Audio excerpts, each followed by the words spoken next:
I myself went through my own sort of gender identity and exploration of my own queerness, and as like a teenager and young adult, I clung to the term gay because that's all I had, that's all I knew, but it never felt right. I never felt at home in that label. And it was over time as I started engaging more and more with the queer, trans, and gender diverse population that I really felt comfortable and started encountering people that looked like and felt like I felt, and learned the language that they used, and then really found the labels that I apply to myself, which are queer, gender diverse, and that's where I live. I'm Blair Peters. I use he, they pronouns. I'm a plastic and reconstructive surgeon at OHSU, and I specialize in gender-affirming and peripheral nerve surgery.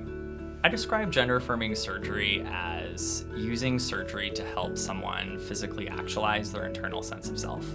So I view surgery as changing something that makes someone feel dysphoric to make them feel euphoric and better and more comfortable in their own body. You know, when someone sees their vulva for the first time and you can see that you've just lifted this huge burden off of them completely.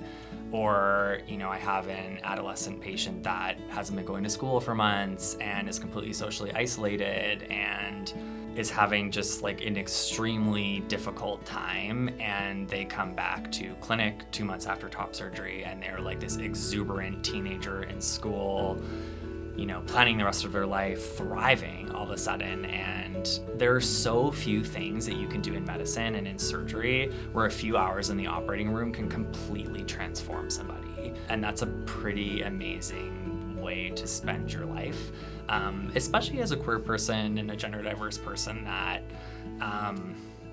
gets it in some ways, not all, but in some, and to be able to sort of bond with my patients in that way and share that space is really amazing. I couldn't imagine feeling more fulfilled.